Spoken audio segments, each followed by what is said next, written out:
এই বিষটা খুবই মারাত্মক। 2 থেকে 5 ফোঁটা পান করলে সাথে সাথে জ্বালা পোড়া শুরু হয়ে যায়। যদি 1 ঘন্টার মধ্যে ওয়াশ করা না হয় তাহলে রোগীকে বাঁচানো যাবে না। আর যদি 1 ঘন্টার মধ্যে ওয়াশ করা হয় তাহলে রোগী বেঁচে যাবে তো? হ্যাঁ, কিন্তু আপনি হঠাৎ এই বিষ সম্পর্কে জানতে চাইছেন কেন? না, এমনি আমার সাজানো বাগানে একটা সাপ ঢুকেছে, সেই সাপ মারার জন্য বিষটা আমি সংগ্রহ করেছি। কিন্তু এটা সাপ মারার ওষুধ না, এটা মারাত্মক বিষ। পয়জন থেকে আপনি সাবধানে থাকবেন। হ্যাঁ হ্যাঁ, অবশ্যই সাবধানে থাকবো। বর্ষা, তুই আর বাঁচতে পারবি না। এই বিষ তোকে মৃত্যুর দ্বারে পাঠিয়ে দেবে।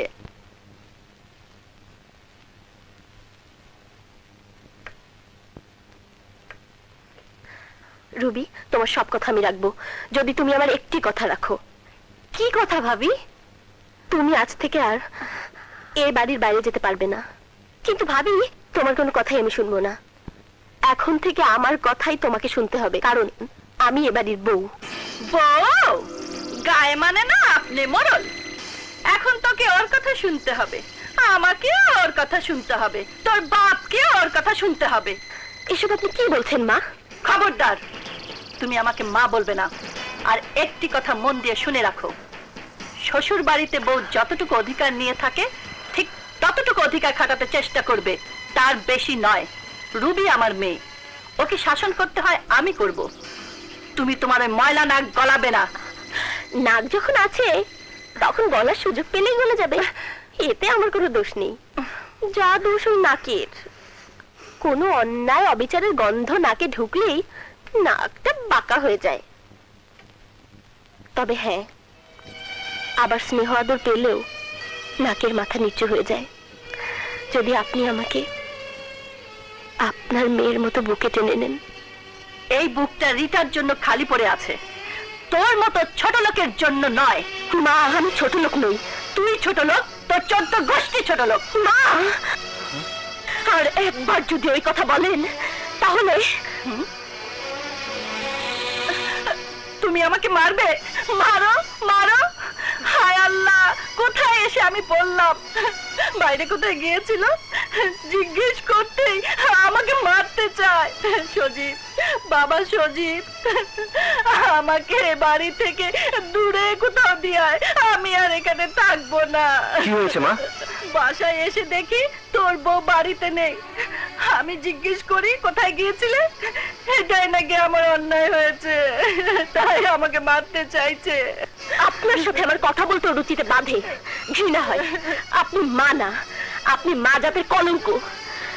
এত মিথ্যে কথা আপনি বলতে পারেন? বর্ষা, তোমার এত বড় সাহস, তুমি আমার মাকে মারতে চাও, তাকে অপমান করো। এসব তুমি কি বলছো সুদীপ? যা নিজের কানে শুনেছি তাই বলছি।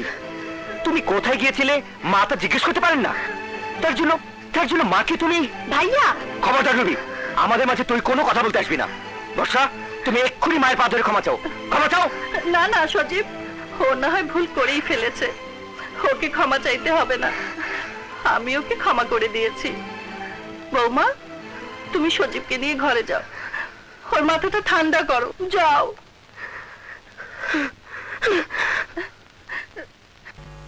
কেন শুধু শুধু আমার জন্য ওর সঙ্গে ঝগড়া করতে গেলি?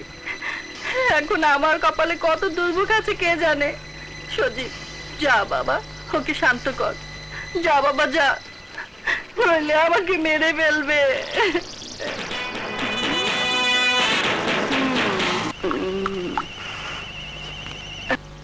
আমি ভুল কখনো করি না। কালকেরটা ছিল ভূমিকা, সিনেমা ট্রেলার, আজ হবে আসল সিনেমা। এবং আজকের পর থেকে তোমাকে এ বাড়ি ছেড়ে চলে যেতে হবে। অন্যায়ের কাছে হেরে বিদায় নেওয়ার মতো মেয়ে আমি নই। আপনি যতই ষড়যন্ত্র করুন না কেন, আমি এ বাড়ি থেকে কোনোদিনও যাব না। যাবে যাবে, এই গ্লাসে দুধটুকু তোমাকে এই বাড়ি থেকে চির বিদায় দেবে। শুনেছি মা তার সন্তানকে বুকের দুধ পান করিয়ে মাতৃত্বের স্বাদ পায়, সন্তান পায় মায়ের আদর স্নেহ মমতা। অভাগী আমি। আমার জন্মের পর আমার মা মারা গেছে, মায়ের বুকের দুধ এবং আদর স্নেহ মমতা কিছুই পাইনি।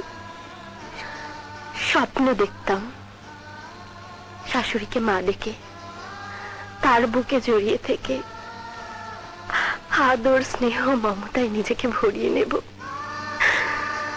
কিন্তু আমার সে স্বপ্ন আপনি ভেঙে খান খান করে দিয়েছেন মা।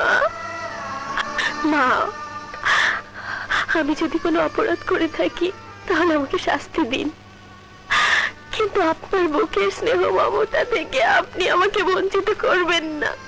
আপনার পায়ে আমাকে স্থান দিন, বিনিময়ে আমি আর কিছুই চাই না। আমি সারা জীবন আপনার সেবা করব।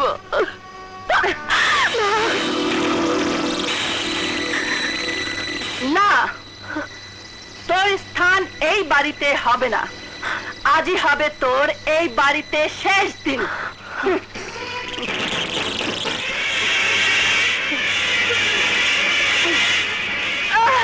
বিষ, বিষ, বিষ, বিষ, আমাকে বাঁচাও। বিষ, কে কোথায় আছো? আমাকে বাঁচাও। সজীব, বিষ, আমি মরে গেলাম। কি হয়েছে? কি হয়েছে মা? মা, তোর বউ আমাকে দুধের সাথে বিষ দিয়েছে। বিষ? বিষ দিয়েছি আমি? সজীব, কাল তুই তোর বউকে ক্ষমা চাইতে বলেছিস বলে আজ সে প্রতিশোধ নিতে ও আমাকে দুধের সাথে বিষ খাইয়ে দিয়েছে। আমার বর্ষা? মিথ্যে কথা, সব মিথ্যে কথা। মা, মা, মরে গেলাম, আমাকে হাসপাতালে নিয়ে মা। যা বাবা। মা।